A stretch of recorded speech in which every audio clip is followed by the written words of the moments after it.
Paz do Senhor, irmãos. Eu os convido a ler na Bíblia Sagrada, profeta Isaías,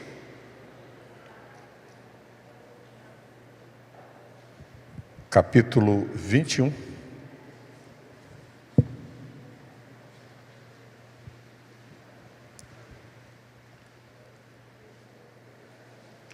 Versículos 11 e 12.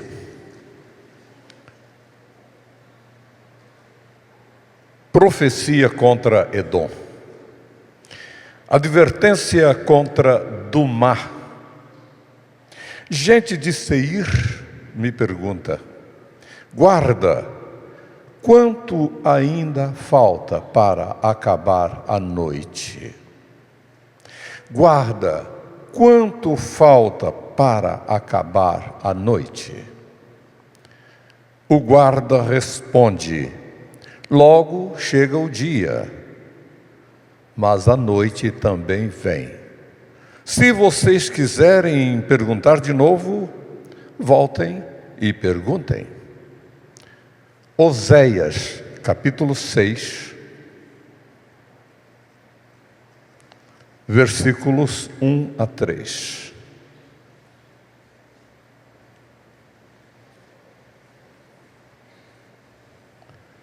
Profeta Oséias, por sinal contemporâneo de Isaías, profetizando para o reino do norte, Isaías profetizando para Judá. Os 3 primeiros versículos: venham, voltemos para o Senhor. Ele nos despedaçou, mas nos trará cura. Ele nos feriu, mas sarará nossas feridas. Depois de 2 dias, Ele nos dará vida novamente. Ao 3º dia nos restaurará, para que vivamos em Sua presença. Conheçamos o Senhor, esforcemo-nos por conhecê-lo. Tão certo como nasce o sol, Ele aparecerá. Virá para nós como as chuvas de inverno, como as chuvas de primavera que regam a terra. Amém. Pode assentar-se, irmãos.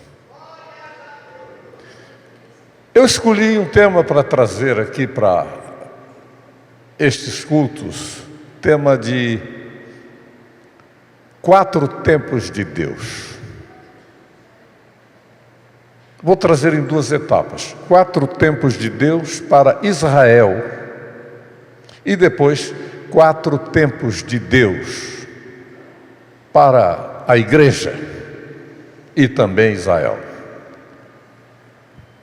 Há uma coisa notória na Bíblia, é a presença de certos números. Por quê? Tantas vezes o número 7 se repete, até em situações que a gente estranha, foge à lógica humana. Uma mulher que teve 7 maridos, todos morreram sem deixar filho. É um pouco difícil da gente ver uma situação dessas, né? 7 pessoas morreram 7. Mas por que 7? Pedro pergunta: Senhor, quantas vezes devo perdoar aquele que me ofende? Até 7 vezes? E Jesus disse: não 7, mas 70 vezes 7. Por que 7?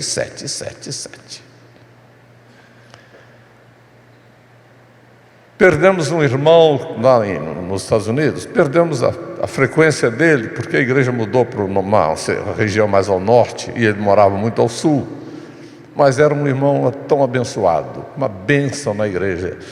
O evangelho mudou a vida daquele homem, libertou de tudo, tal. E ele passou alguns anos sem nos vermos. Um dia a esposa dele me liga dizendo: irmão Abraão, o O Gilson está morrendo no hospital. Ele só fala no irmão é o pastor dele.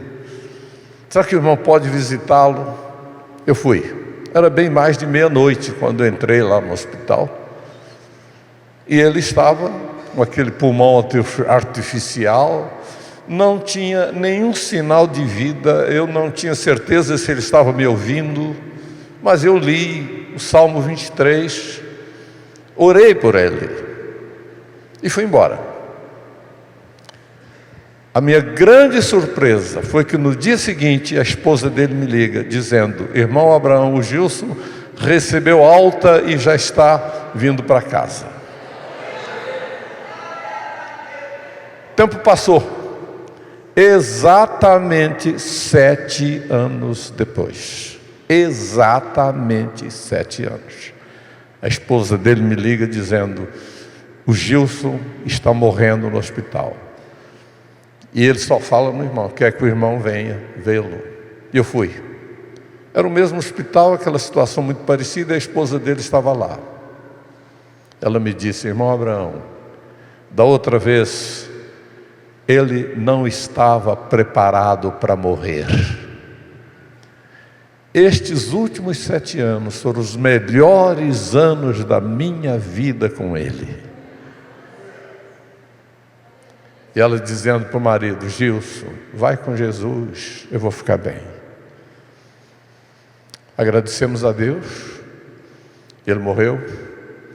Fiz o cerimonial fúnebre dele, fui bilíngue, porque ele tinha muitos amigos, pessoa muito conhecida. E meus irmãos, porque 7 anos eu fiquei pensando, a misericórdia de Deus alcançou aquele homem. Eu não estava preparado. Mas deu mais 7 anos certinhos de vida para ele. E ele viveu uma vida como cristão verdadeiro, está na glória. Eu estou vendo aqui atrás a palavra graça. Nós podemos exercer algumas virtudes naturais até.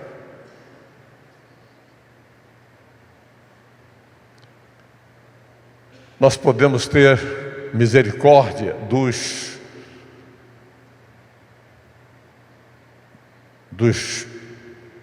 sofredores, compaixão, piedade dos pobres, paciência com os apressados, não é? Enfim. Mas para o indigno nós não temos nada. Qualquer cultura, o indigno é desprezado. Resta apenas a graça de Deus. A graça de Deus é para os indignos. E essa virtude maravilhosa que move a igreja, irmãos. Ficar firmes na graça de Deus. Isso é um privilégio. Meus irmãos, eu vou trazer aqui rapidamente, vou falar um pouco de números aqui, porque nós não temos como fugir desta verdade bíblica. Foi Galileu que disse que a linguagem com a qual Deus escreveu o universo é a matemática. E é impressionante como Deus usa números na Bíblia. E o significado desses números são presentes em toda a Bíblia. Toda a Bíblia. E por quê?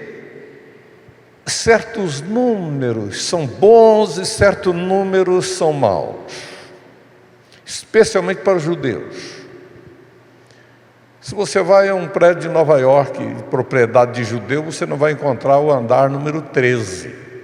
Você vai o 12, depois é 14. Porque ninguém quer morar no 13. 13 é um número mau, número ruim na Bíblia. O número 13 é um número de rebelião. E por que é que a Bíblia nunca apresenta numa relação as 13 tribos de Israel? 18 vezes a Bíblia relaciona as tribos de Israel, sempre omitindo uma, porque o 13 não é número bom, mas o 12 é. O 12 é o número da governabilidade, plenitude de governo, governo perfeito, é o número 12. Por isso 12 tribos, por isso 12 apóstolos, e por isso a Nova Jerusalém tem 12 portas, e 12, 12, 12. O céu, o sol que governa, está ligado ao número 12. Os meses do ano, ligado ao número... Enfim, o governo está ligado ao número 12. Mas é interessante um detalhe. Mateus relaciona em 3 blocos a genealogia de Jesus, partindo de Abraão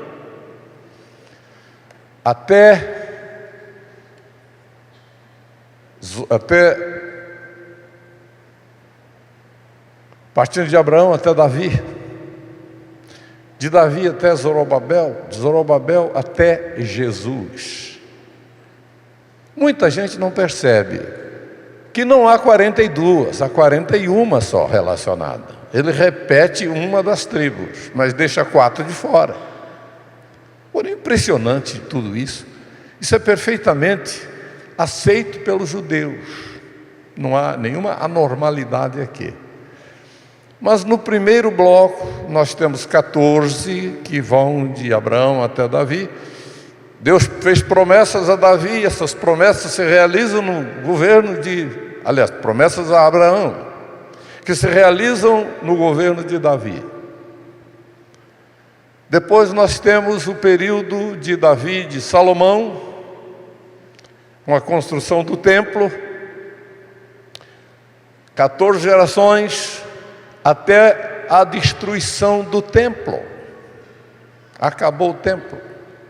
Então nós temos a repetição de um nome, já citado antes, e 13 nomes que terminam em Jesus.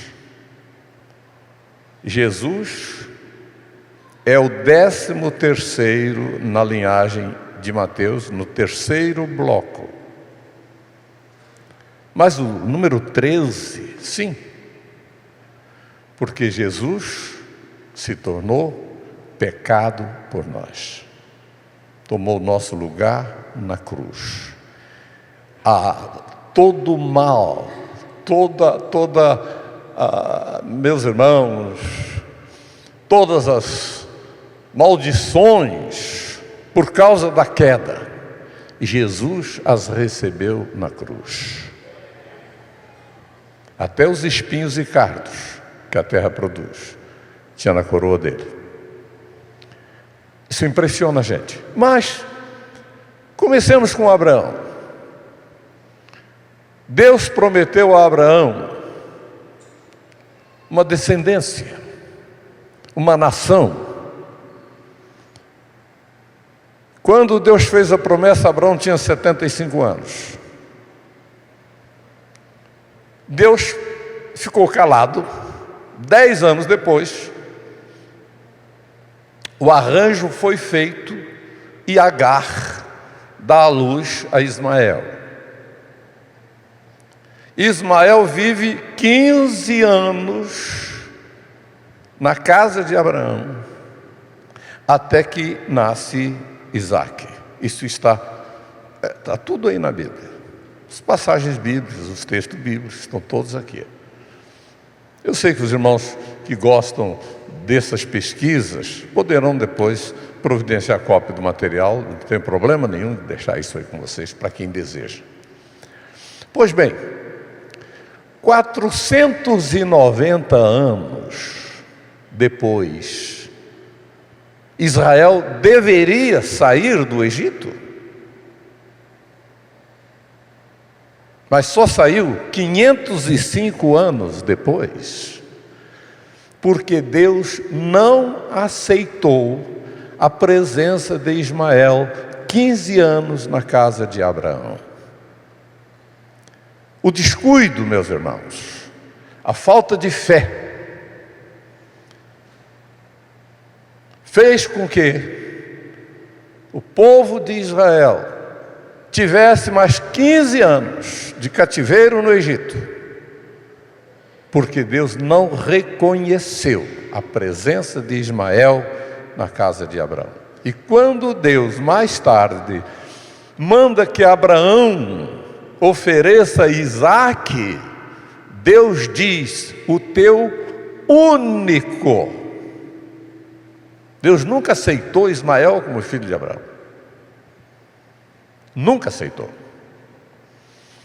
Foi abençoado com a gordura da terra. A descendência de Ismael é a Arábia Saudita, país que talvez mais rico em petróleo, a gordura da terra, mas não tem bênção espiritual. Essa é uma situação interessante. A Bíblia promete bênçãos para os assírios, para os egípcios. Não temos promessas de bênçãos para Ismael. A falta de fé de Abraão trouxe problemas tão sérios que até hoje, onde nasceu o islamismo, onde nasceu Bin Laden e por aí afora, linhagem triste. 505 anos depois, Israel sai do Egito. E aí vem os tempos de peregrinação. Josué lidera a nação. É o segundo bloco de 490 anos. Primeiro bloco, segundo bloco, do Êxodo à dedicação do templo, nós temos 573 anos. Notem bem, se alguém quiser depois anotar, isso aqui é interessante. Israel viveu no deserto 40 anos, sob juízes. 450 anos, sob Saul. 40 anos, sob Davi. 40 anos, sob Salomão. 3 anos. Até a inauguração do templo. Primeiros Reis 6:1. 480 anos desde que os israelitas saíram do Egito. No 4º ano do reinado de Salomão em Israel, no mês de Zive. Os irmãos estão me ouvindo bem? Eu estou sentindo o eco muito forte aqui, não sei se estão me ouvindo bem. Levante a mão aí. Todos estão me entendendo bem? Tá bom. O segundo mês ele começou a construir o templo. 1 Reis 6:37.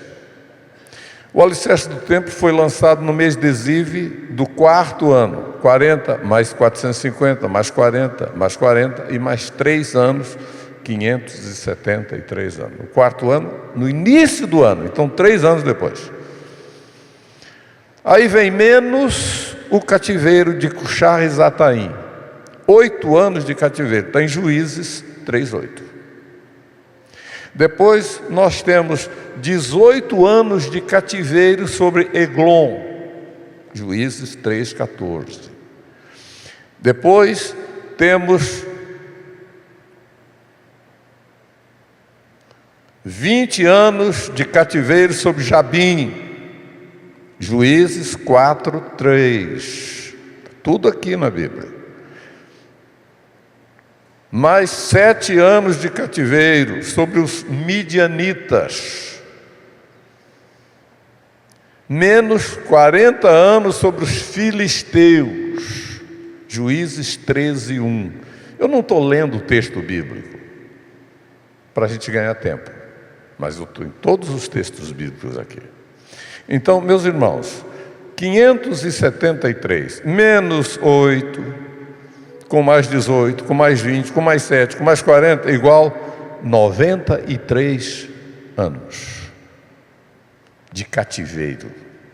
Nesse segundo bloco de 490 anos, Israel viveu 93 anos debaixo de cativeiro, e Deus nunca reconheceu esse tempo de cativeiro. Por isso, o período foi prolongado até 573. Mas 573 menos 93 é igual a 480. Agora, 7 anos Salomão gastou na construção do templo, 1 Reis 6:38.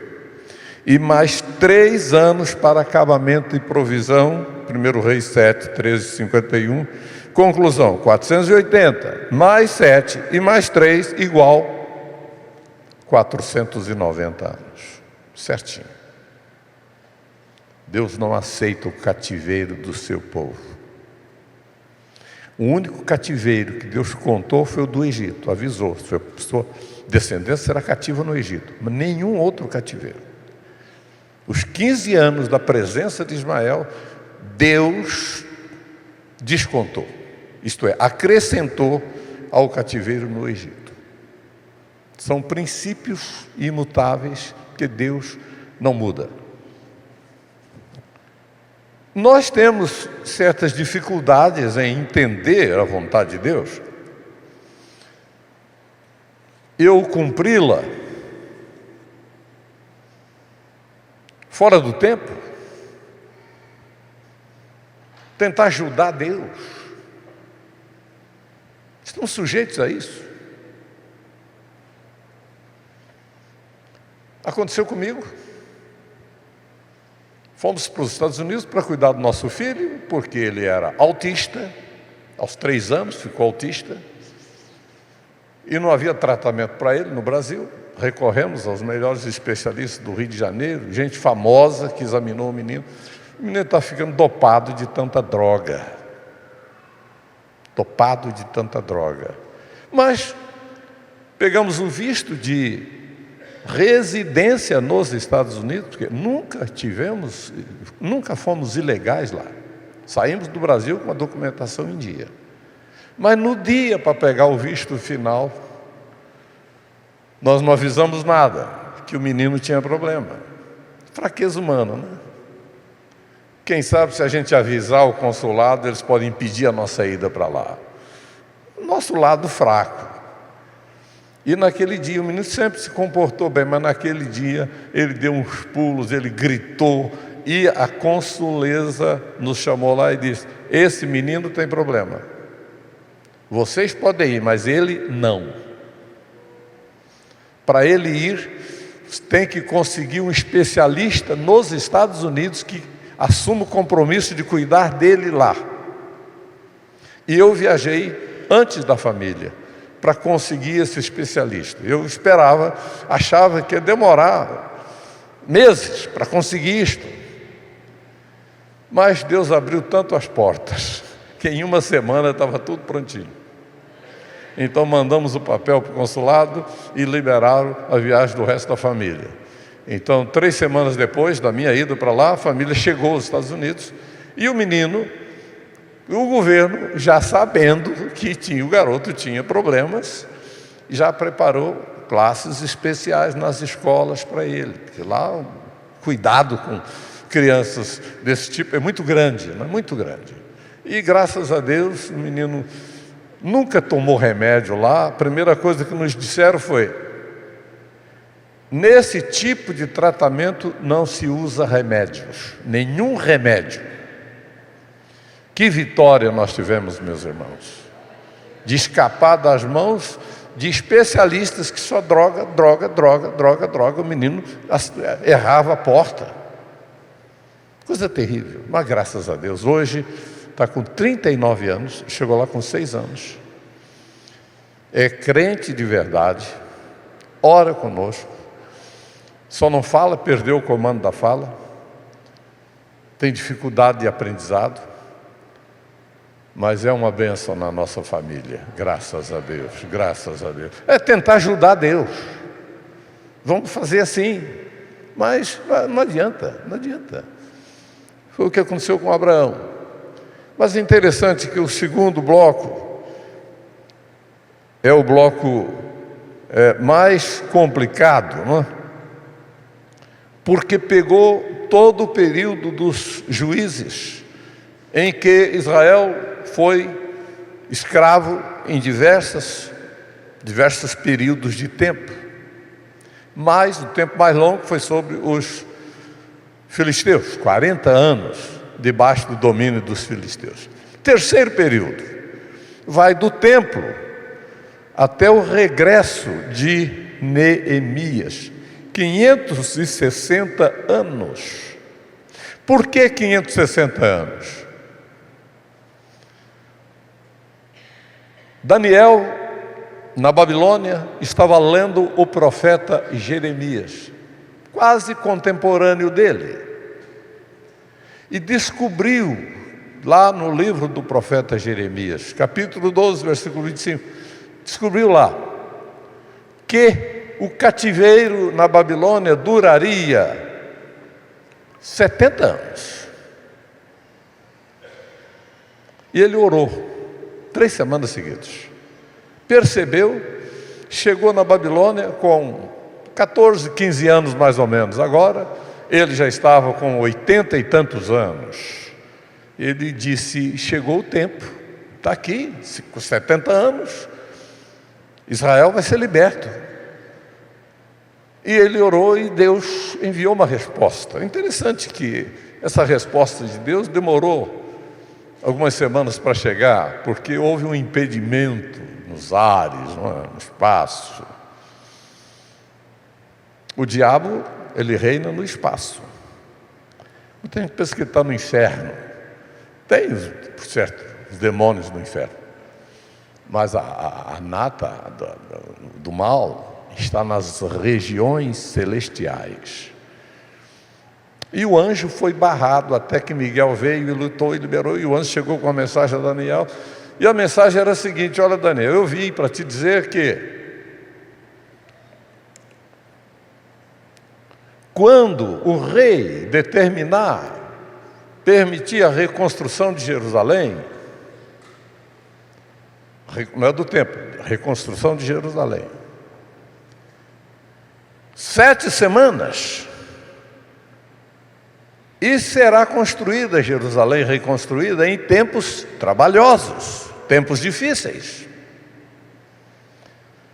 Depois, 62 semanas. No final do período de 62 semanas, o Messias será tirado, e não será mais. E o povo do governo, do príncipe que há de vir, destruirá a cidade e o santuário. E até o fim haverá guerras. Estão determinadas desolações. Muita coisa vai acontecer. Esse tempo não foi medido. Esse tempo é um tempo longo, que está entre a semana número 69 e a semana número 70. 7 semanas mais 62 igual 69. O Messias é tirado. O que acontece com Israel? O que é que Jesus disse aos judeus? Portanto, o reino de Deus será tirado de vocês e será dado a um povo que dê os frutos do reino.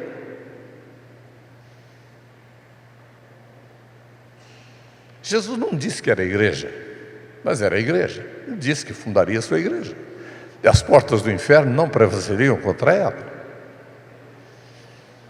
Meus irmãos, com a morte de Jesus, Israel foi cortado. O calendário parou para Israel. Começou a correr um novo tempo. O tempo da igreja.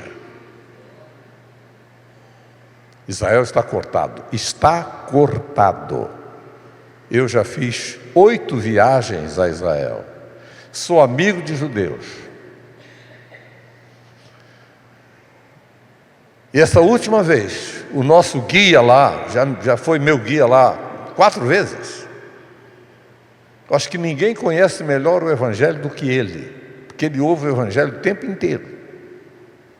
Que quando eu guio um grupo a Israel, eu não deixo que o povo fique ouvindo o judaísmo trazendo talite, essas coisas todas para a igreja aqui no Brasil, que é um atraso terrível. Comigo ninguém traz isso.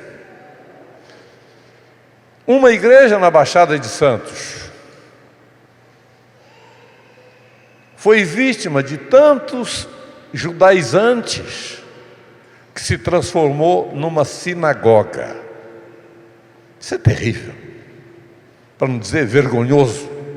Então, quando eu guio o grupo, eu explico a verdade acerca de cada elemento, cada lugar o que aconteceu.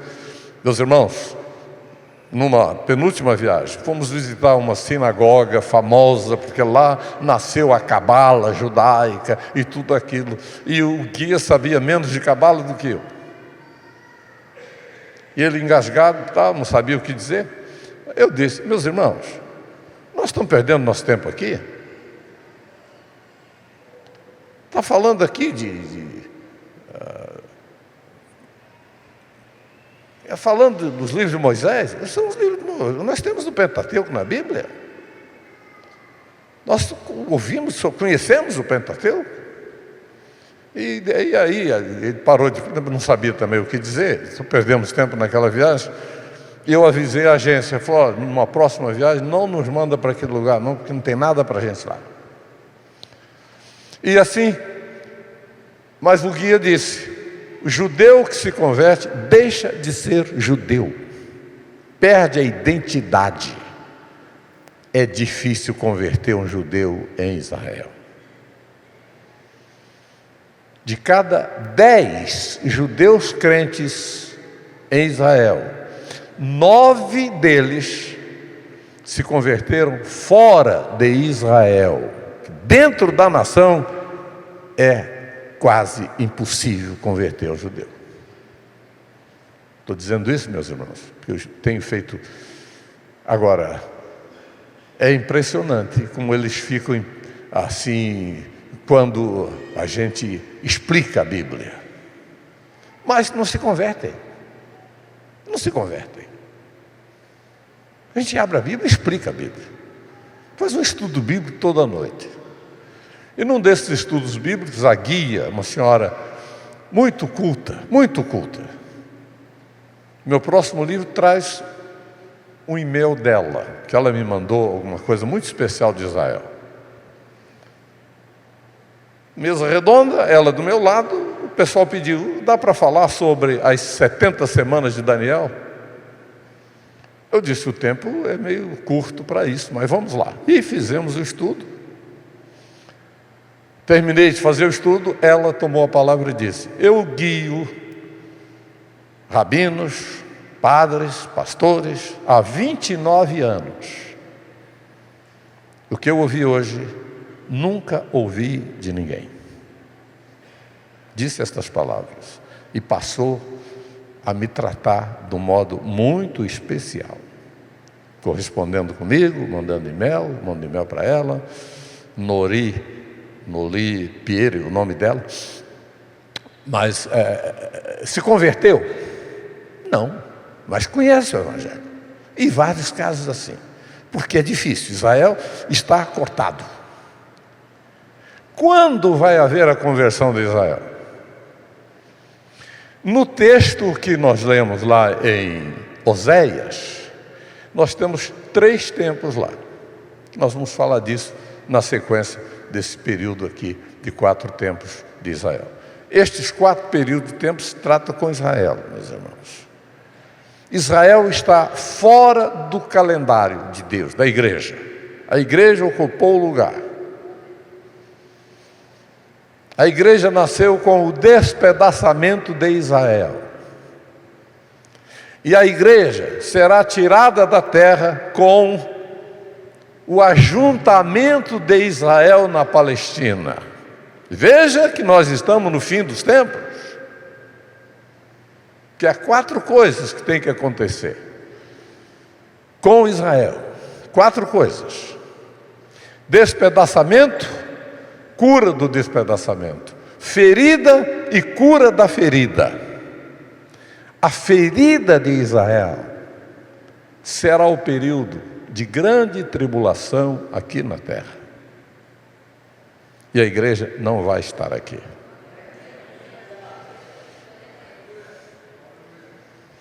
Ainda tem alguns que acham que a igreja passa pela tribulação, metade da tribulação, metade vai, metade fica. Nada disso. Deus não mistura dispensações.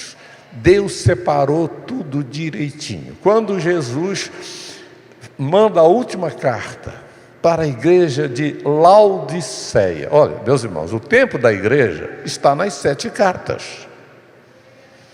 As 7 cartas do Apocalipse está a história da igreja.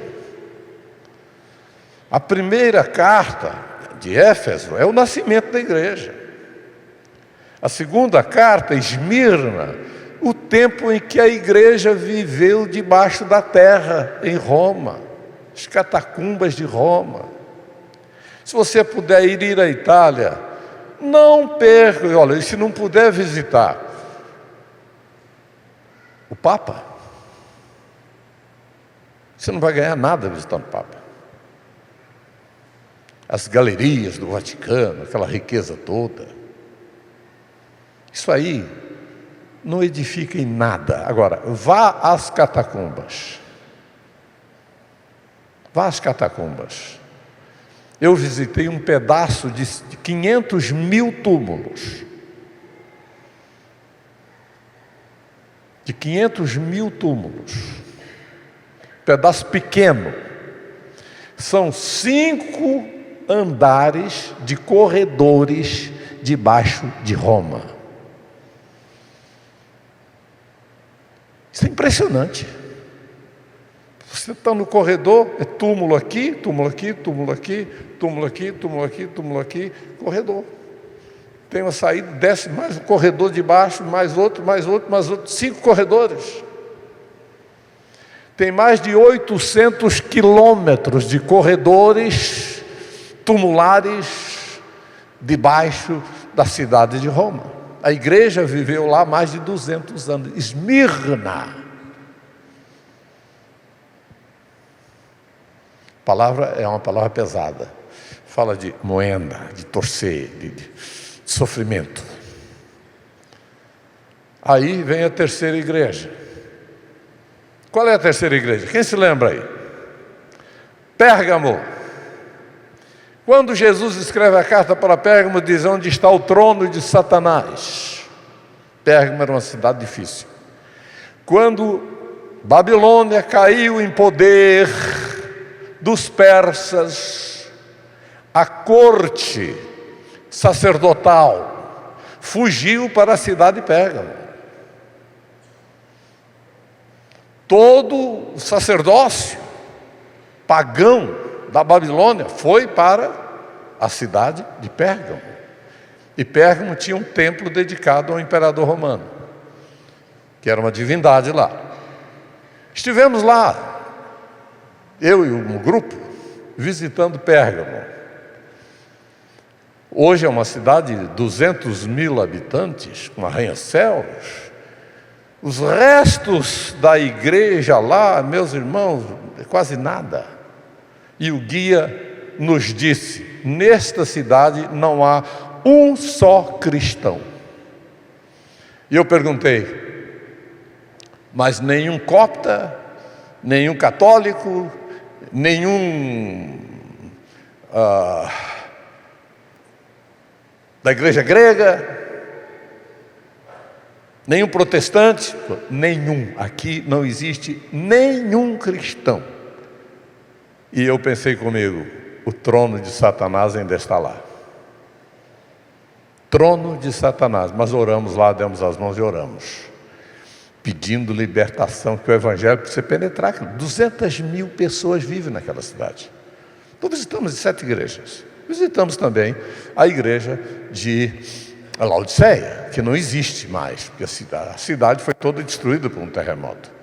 Mas na carta a Laodiceia, Jesus se apresenta como o Amém. Isso é muito significativo, porque é o final da história da igreja na terra. Amém. Acabou a igreja na terra. Estamos vivendo o tempo de Laodiceia, irmãos.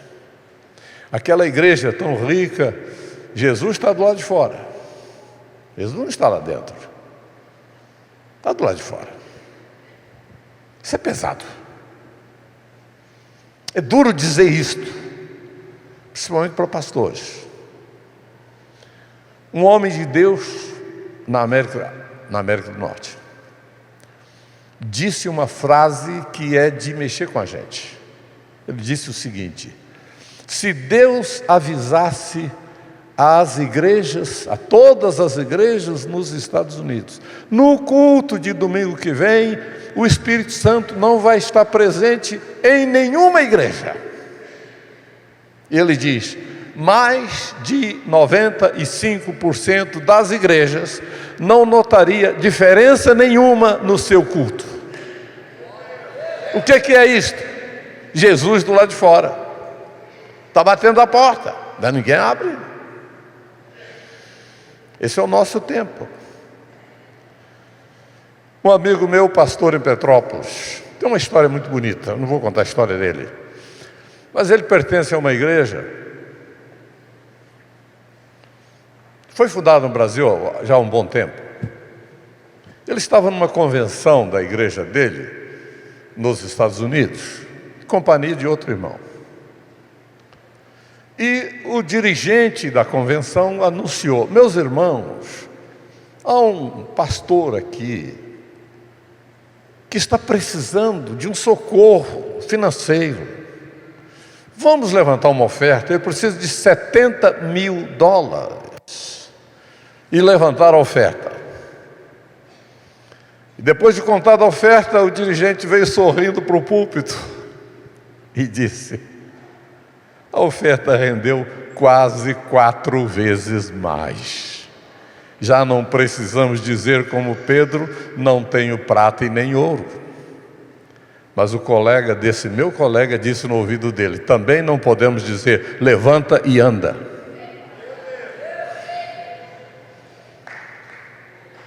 Tem tudo. Onde está a graça de Deus? Onde está a graça de Deus, irmãos? Onde está a manifestação do poder de Deus? Igrejas brilhantes, igrejas ricas. É Laodiceia. Laodiceia, igreja do povo. O nome é a igreja do povo. E é nessa igreja do povo, a essa igreja do povo, que Jesus diz: como você guardou a minha palavra de perseverança, eu também te guardarei da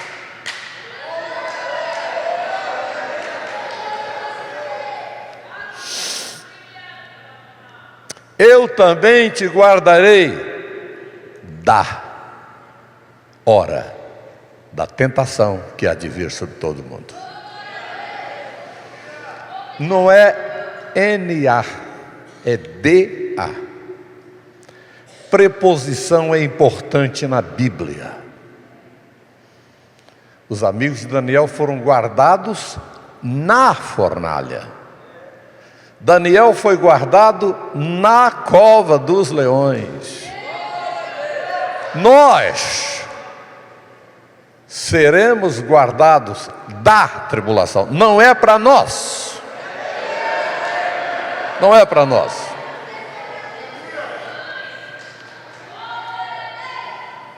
Um grande mestre da Bíblia, meu amigo, participei da tábula gratulatória dele, uma homenagem que foi feita a ele, doutor. Tem uma igreja com o nome dele, da Bíblia a Vida Nova.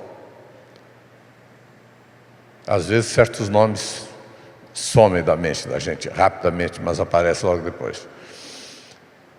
Tive o privilégio de tê-lo pregando na minha igreja, um culto especial lá nos Estados Unidos, Dr. Jaime, qual é o sobrenome dele? Muita gente que usa a Bíblia de estudo, tem uma Bíblia com o nome dele, que era a antiga Bíblia Vida Nova, traz o nome dele. Eu me esqueci agora o nome dele. Incrível. Bom, não vem ao caso. É um homem muito culto, muito importante. Ele me deu um livro dele, na área de escatologia. E ele afirma que a tribulação vai durar 40 anos. E lógico que eu discordei dele, e discordo, porque ele não leva em conta essa cadeia profética das 70 semanas, que não é apenas uma cadeia de 70 semanas, mas é uma cadeia de 4 períodos de 70 semanas. Primeira, da chamada de Abraão até a saída do Egito, até o Êxodo. A segunda, do Êxodo até o templo. A terceira, do templo até a destruição do templo. E a quarta e última começa com Neemias. Nós temos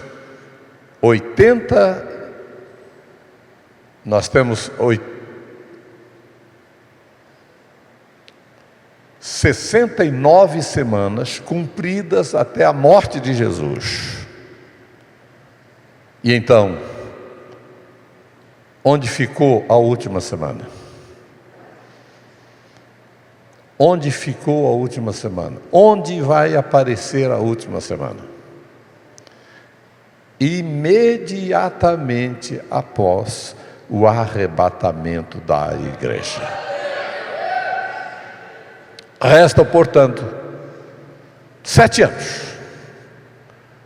E quando Jesus, olha, meus irmãos, Israel vai cumprir esse período de 7 anos aqui na terra. Vai ter o templo construído.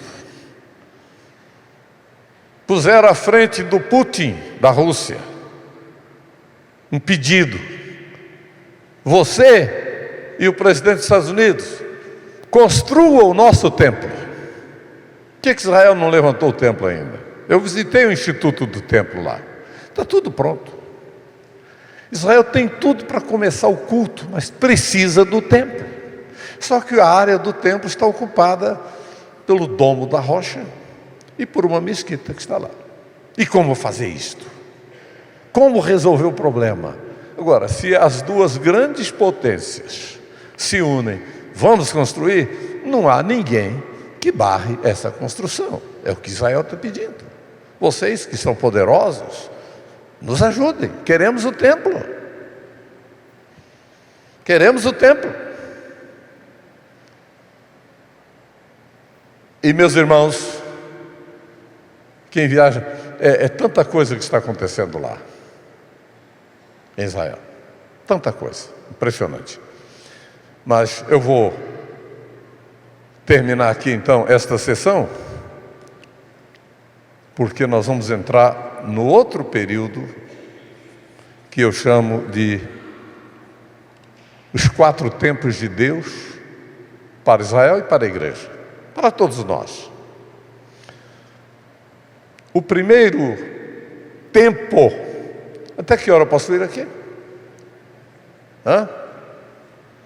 Eu não costumo olhar para relógio, não estou vendo nenhum relógio aqui.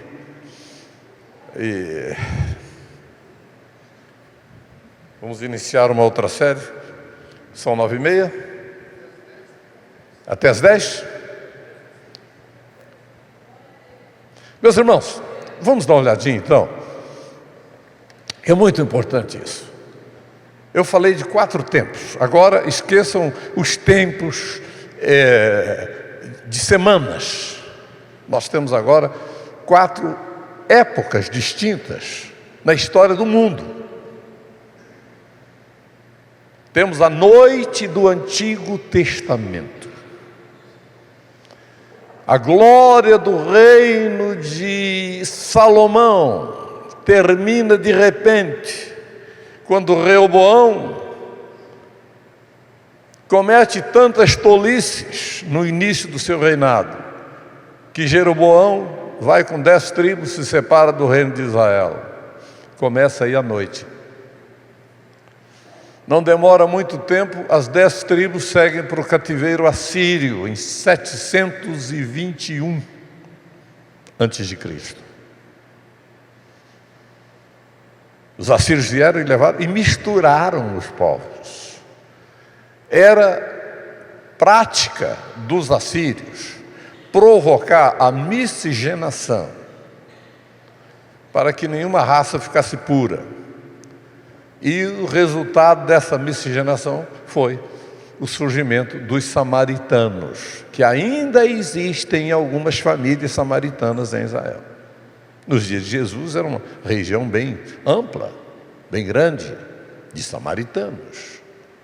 E Jesus ganhou uma samaritana para ele, para o reino, que foi uma coisa linda. A mulher se tornou uma evangelista, e tantos samaritanos se converteram com a pregação de Filipe, e assim por diante. Isso é uma coisa linda, mas agora é outra época. Mas no tempo da noite, nós tivemos o surgimento de 4 potências mundiais. Primeiro é a Babilônia. Babilônia foi o reino mais rico que já existiu e o mais poderoso. O rei Nabucodonosor reconstruiu a cidade, transformou a cidade numa gigantesca metrópole. O historiador brasileiro Oliveira Lima descreve no início do século XX,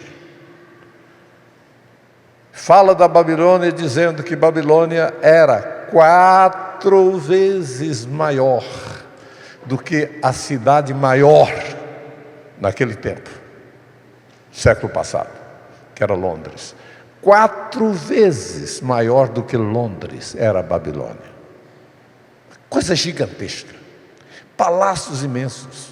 Você imagine, para rodear o templo de Bel, você tinha que andar 5,5 quilômetros rodeando o templo, de tão grande. E gigantescas construções, as muralhas elevadas, tudo falava de grandeza. O ouro do mundo reluzia na Babilônia. E a Bíblia não poupa elogio, cidade dourada, glória e orgulho dos caldeus. Tudo isso era a Babilônia. Há mais de 100 profecias, a maioria delas no livro de Jeremias, acerca de Babilônia. Todas tiveram cumprimento preciso. Meu livro Manual da Profecia Bíblica, que infelizmente está esgotado, trato com detalhes da grandeza de Babilônia. E a Bíblia diz que todos os que a saquearem ficariam ricos. Até hoje, as ruínas de Babilônia guardam tesouros. Todos os que a saquearam ficaram ricos, de tanta riqueza que há lá. Mas as guerras, a política, tudo isso impede que continue as buscas por riquezas nas ruínas da Babilônia. Pois bem, o famoso reino da Babilônia resultou hoje, está vivo hoje. Babilônia está viva no Iraque. O Iraque é a nação dos caldeus da Babilônia. A Babilônia está lá no Iraque. E algumas nações se uniram para reconstruir Babilônia e não construíram nem sequer a porta, porque surge impedimento daqui e dali, porque a Bíblia diz, não será reconstruída, vai ficar daquele jeito. Quando a Bíblia fala de Babilônia no Novo Testamento, fala de outra Babilônia. Babilônia no outro sentido, não é aquela. Não é aquela. Então essa glória toda, meus irmãos, representada pelo ouro, cabeça de ouro, é a Babilônia, mas tinha braços e peito de prata. Notem a decadência dos elementos: ouro, prata, e depois da prata, bronze, ventre e coxas de bronze. Estes três elementos, na tábula de Reinhold, tábula dos elementos, para quem estuda aqui química, física, sabe disso que eu estou falando. Esses três elementos estão do lado esquerdo. E na Bíblia, o lado esquerdo é o lado contra Deus. Esses três impérios, evidentemente, que atuaram contra Deus, na destruição de Israel, e perseguição, enfim, tudo isso. O ferro começa nos joelhos da estátua. É um elemento neutro. É o elemento mais religioso.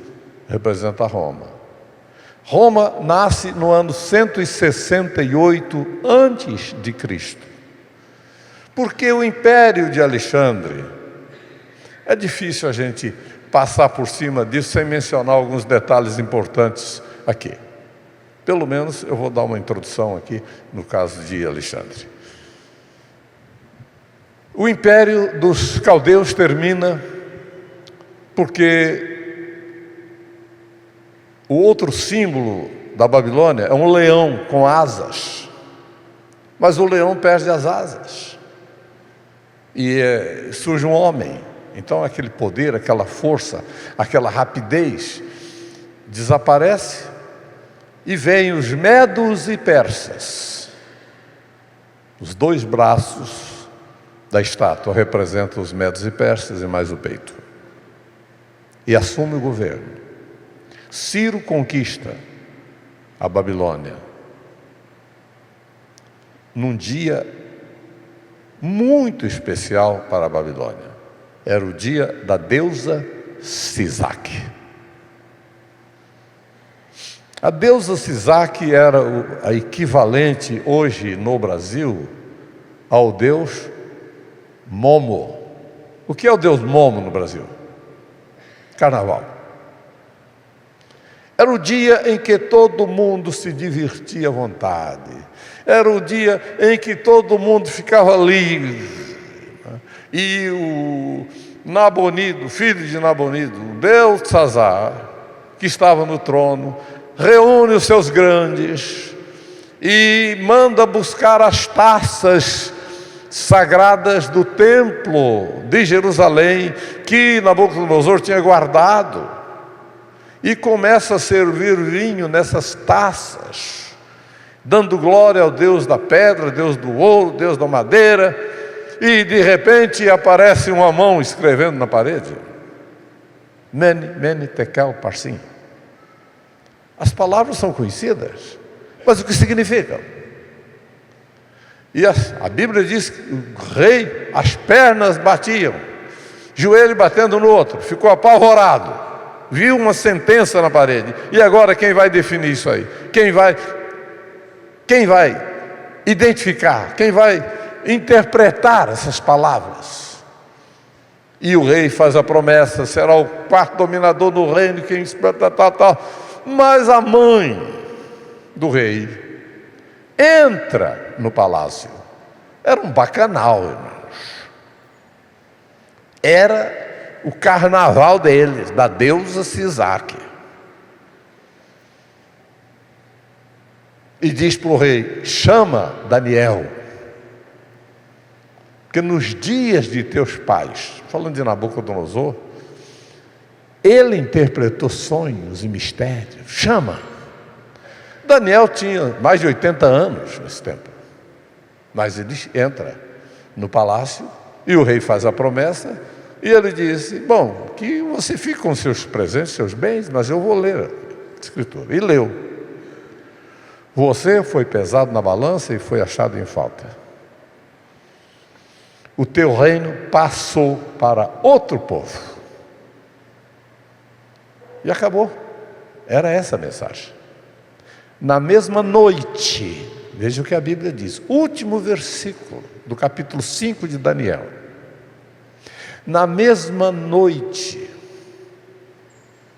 morreu Beltesazar, e Dario o Medo ocupou o trono com a idade de 62 anos. Coisa linda a Bíblia, irmãos. A Bíblia é perfeita, meus irmãos. Cumpriu-se ali e acabou. O Ciro entrou por debaixo das muralhas, porque as muralhas eram difíceis de derrubar.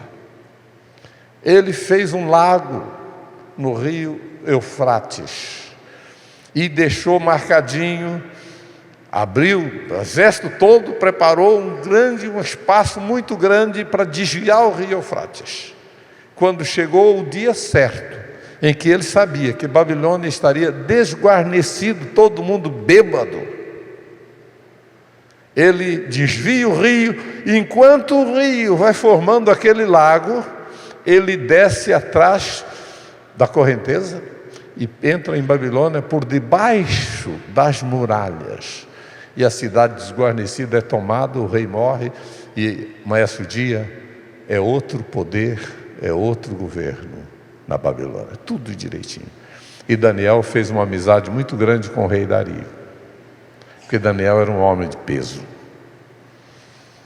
A história de Daniel é impressionante, irmãos, impressionante.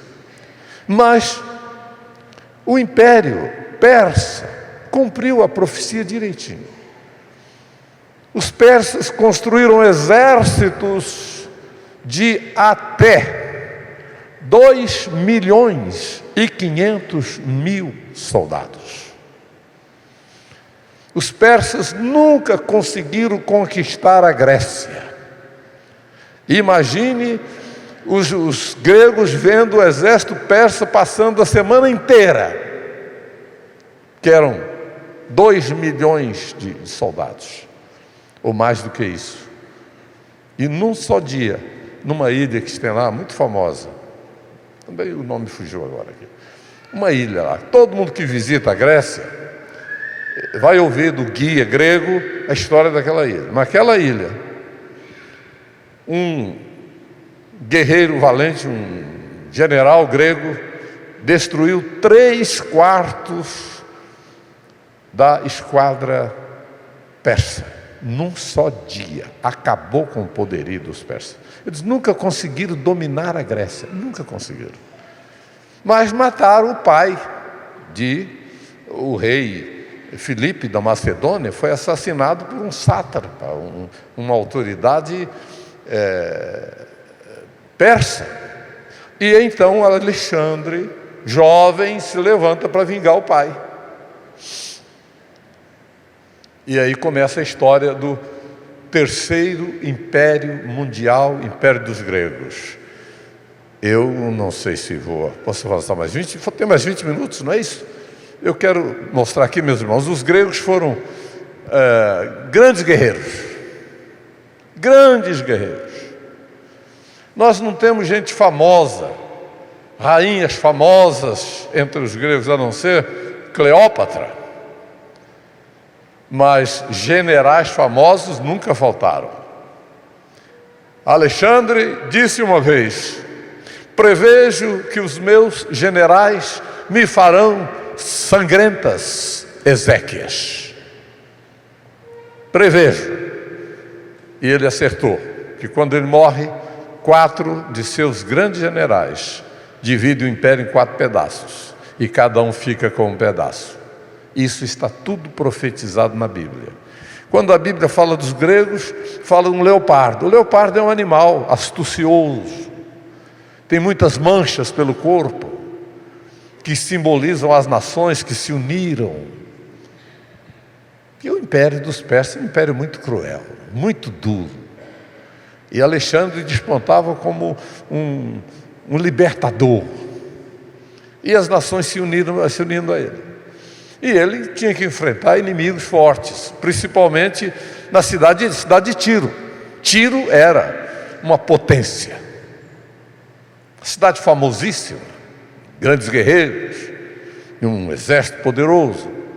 Mas Tiro tinha sido destruída. E os tíros construíram numa ilha próxima da costa a sua nova cidade, e uma fortaleza, né? Tinha um problema, tinha mais uma dificuldade agora para o inimigo avançar, porque era mar. E Alexandre cumpriu uma profecia que dizia que até as ruínas de Tiro seriam lançadas ao mar.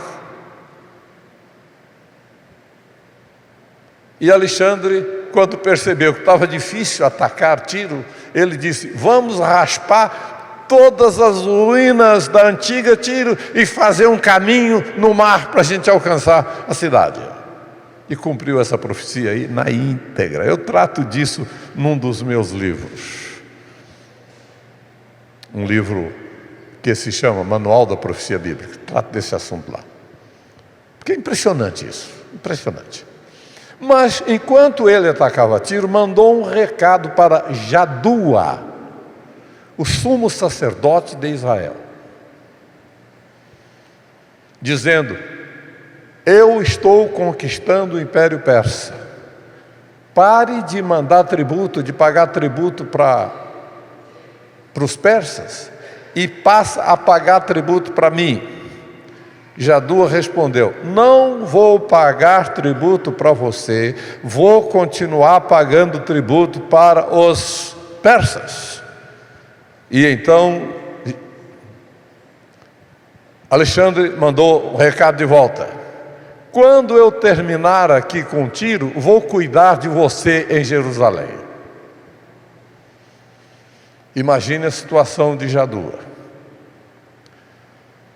Quando Jadua soube que Tiro tinha caído em poder dos gregos, ele ficou apavorado, ficou assustadíssimo. Agora vem o exército grego e vai acabar com tudo, vai destruir tudo, vai abusar das mulheres, vai acabar com tudo.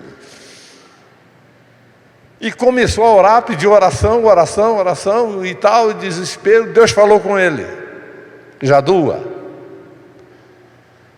no dia que os gregos vierem, você abra as portas de Jerusalém, enfeite a cidade e ponha sua roupa de sumo sacerdote e vá ao encontro de Alexandre, acompanhado dos sacrificadores, dos sacerdotes. E quando o exército de Alexandre se aproxima, vê a cidade de Jerusalém aberta e toda enfeitada com panos, com papel, com tudo. Bom, papel nem havia naquele tempo. Enfim, aquilo que enfeita a cidade, estava toda enfeitada a cidade. E Jadua vai ao encontro de Alexandre. Quando Alexandre vê aquele homem caminhando para ele, se ajoelha diante dele. E ninguém entendeu nada. Os generais de Alexandre, os grandes de Alexandre, acostumados a ver os reis depondo suas coroas e se submetendo ao poderio de Alexandre, ninguém entendeu. Alexandre ajoelhar-se diante do sumo sacerdote. Mas uma pessoa que tinha mais intimidade com Alexandre chegou perto dele e disse: por que você ficou louco? O que você está fazendo, ajoelhando-se diante desse homem? E Alexandre diz: não é diante dele que eu me ajoelho, mas diante do Deus que ele representa. Porque eu estava lá, na minha cidade, na Babilônia,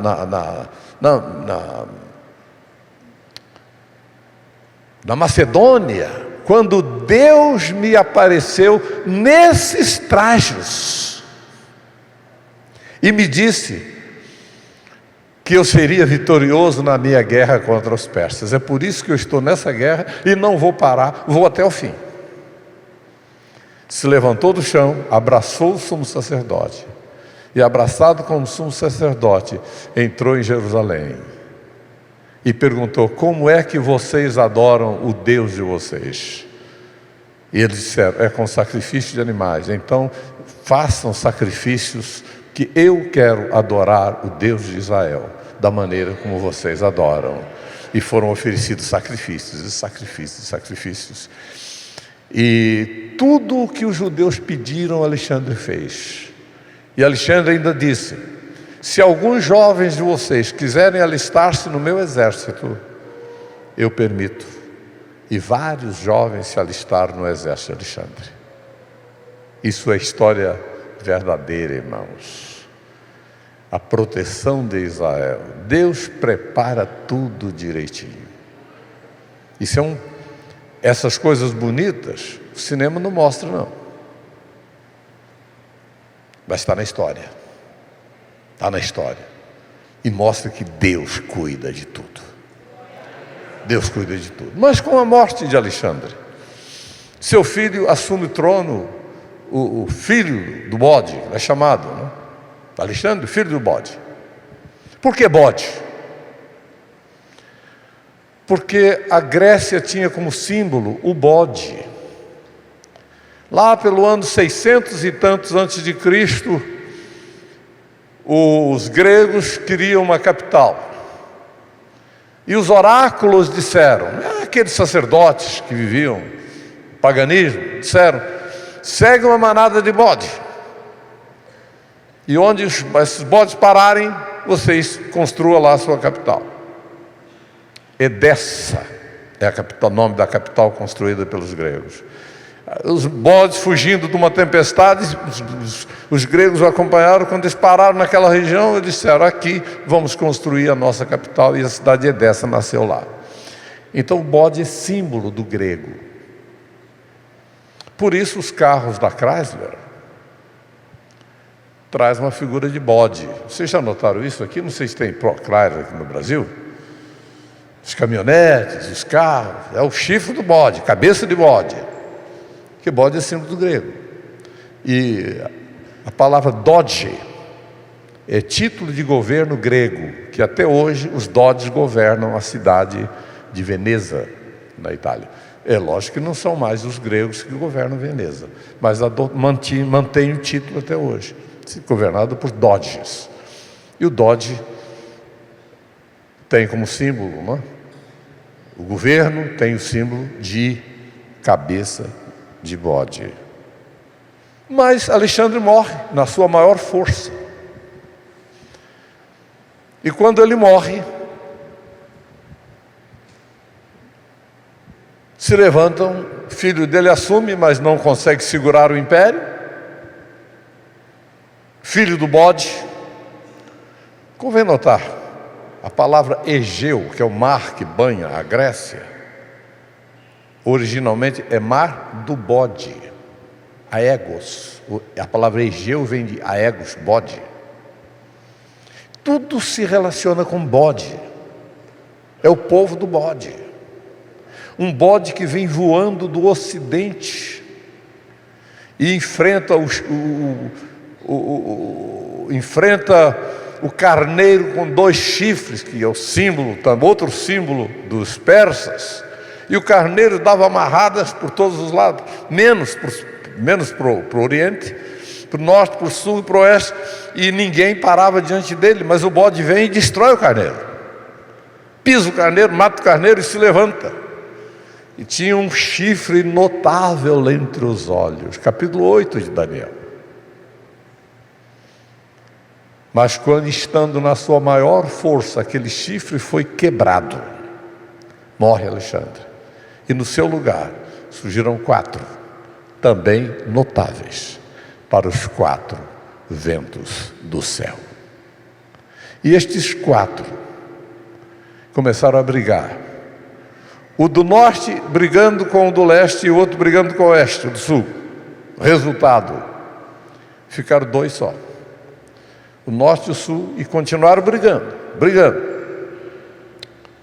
No meu livro Manual da Profecia Bíblica, e também no Israel Gog e o Anticristo, eu trato desses detalhes aí. As profecias todas se cumprindo nesse período chamado interbíblico. Deus presente. Eu fui convidado a produzir um trabalho, me deram uma quantidade de espaço para o comentário latino-americano da Bíblia, bilíngue em português e espanhol, que está sendo produzido na Costa Rica. Eu aceitei o desafio e pesquisei e escrevi o texto, período intertestamentário. O que aconteceu lá? Eu descobri que Deus nunca esteve ausente. Deus esteve mais presente do que nunca, cumprindo as profecias naquele período de tempo. Daniel falou de um povo que se levantaria, que sendo poucos fariam proezas. Falou de quem? Estava falando de quem? Dos macabeus, meus irmãos. Os filhos dos sacerdotes, que se levantam e formam guerrilhas e vencem os poderosos exércitos gregos. E os gregos abalados com todas essas destruições, mas a guerra contra os Ptolomeus do Sul, vão se enfraquecendo e Roma vem, no ano 168, assume o império do mundo. E aí o tempo começa a correr do joelho para baixo. E logo depois que o tempo começa a correr nos joelhos da estátua, abaixo do joelho um pouquinho, Jesus vem. Não como a pedra que Nabucodonosor viu, não como aquela pedra que Daniel viu, mas como a pedra assentada em Sião. Jesus nasce em Belém como um bebezinho, para ser a base da nossa fé, a base da fé dos judeus. Mas o que é que a Bíblia diz? A pedra que os construtores rejeitaram tornou-se a principal pedra de esquina, que é Jesus. Os gregos, os judeus a rejeitaram, mas nós a aceitamos. Edificamos a nossa fé sobre essa rocha que é Jesus. Os judeus estão aí, aguardando o tempo em que eles vão ser o povo de Deus de volta na terra, vão cumprir a última semana. Eu vou falar disso, se o tempo permitir, na próxima conferência. Tempo difícil. Tempo do sofrimento de Jacó. Mais do que se pode pensar. Será um tempo difícil. Mas a igreja será tirada, meus irmãos. No versículo que diz ali: Ele nos despedaçou, mas curou o nosso despedaçamento. Antes da ferida, a igreja vai embora. E o judeu vai sofrer ferida. E essa ferida vai ferir o mundo todo, porque vai ser o dia da vingança de Deus. Mas quando os judeus não tiverem mais recursos, não tiver para quem recorrer, sozinhos, o mundo inteiro querendo acabar com os judeus. Imagina um exército que sobe do Oriente para o vale do Armagedon, 200 milhões de soldados. Isso não é número figurado, não. 200 milhões. Aquela planície imensa, eu passei por ela já dezenas, muitas vezes. Do alto do Megido, quando Napoleão Bonaparte esteve lá, ele olhou para aquela planície toda e disse: todos os exércitos do mundo poderiam acampar-se aqui. E vai haver a tentativa de esmagar Israel. Mas quando Israel não tiver mais para onde correr, Jesus desce do céu, acompanhado da igreja, e multidões de anjos e querubins, e rijo clangor de trombetas, e vem socorro de Israel.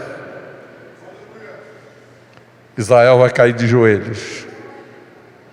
Uma conversão tão profunda, um arrependimento tão profundo, que cada família vai chorar no seu canto. Aleluia! Cada família vai chorar no seu canto. Aquele a quem transpassamos é Ele. E Jesus vem, como José no Egito, no desespero dos irmãos, ele se volta para ele e diz: eu sou José, irmão de vocês. Jesus vai dizer: eu sou Jesus, irmão de vocês. E os judeus vão recebê-lo. Começa um tempo novo na terra. Mas nós vamos falar disso mais detalhadamente adiante. Por hora, fiquemos por aqui. Muito obrigado, irmãos. Mas há um hino, eu traduzi alguns hinos lá para... Não tinha letra em português, traduzi. Esse já tem uma letra em português, mas é um hino muito pouco conhecido. Eu não vou pedir para acompanhar, porque às vezes é meio difícil. Eu sei que o tom é Ré maior. Só me dá um tomzinho de Ré maior. Aí se alguém quiser tentar me acompanhar aí no órgão, fico muito grato. Baseado naquele texto, basta o órgão só. Eu vou pedir que não precisa bateria nem nada, porque eu vou cantar fora de ritmo aqui. Guarda, vê se muito falta para o dia amanhecer. Vai a noite ainda alta, ou já vem o alvorecer. Viajor, ó sim, desperta ao ouvir-se o arrebol.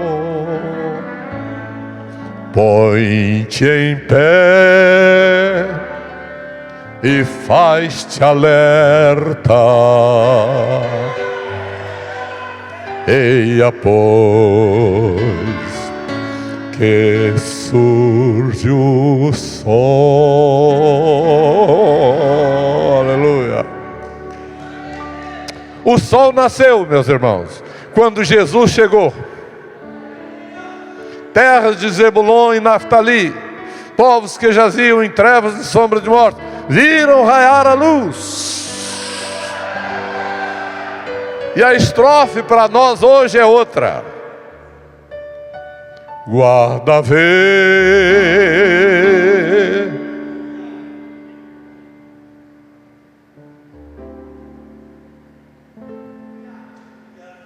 Vou cantar a última estrofe, porque a segunda... Eu tenho a letra aí. Tem a letra aí. Se porventura ela ficou aqui... Está aqui.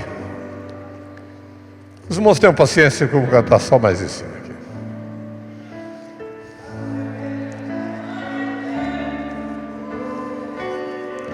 Guarda, vê a luz nascente,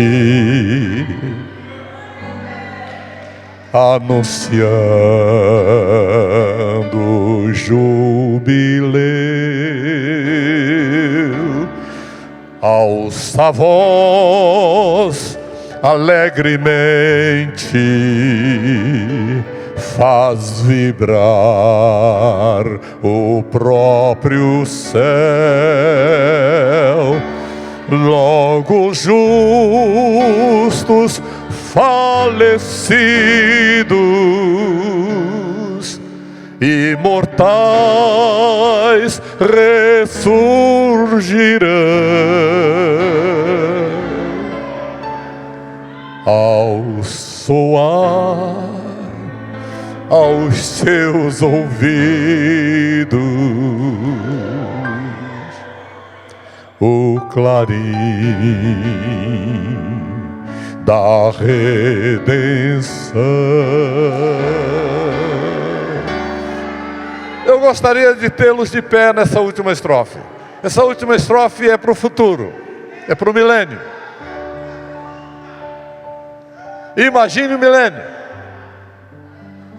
que é o terceiro dia lá em Oséias, o dia em que Israel será restaurado e vai voltar a viver.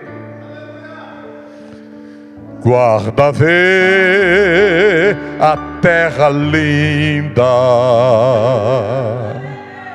frutos, flores, sem rival. Vê o Rei, aleluia, em glória infinda.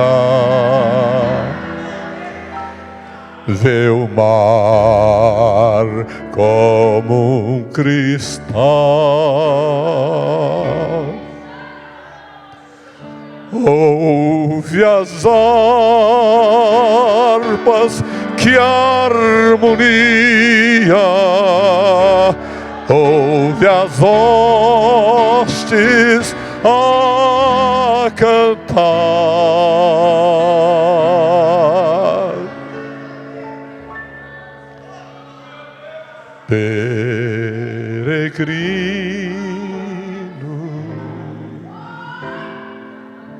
Peregrino, que alegria,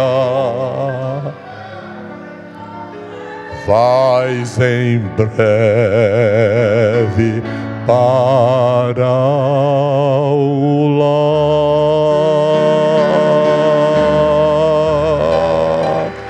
Aleluia, aleluia, aleluia.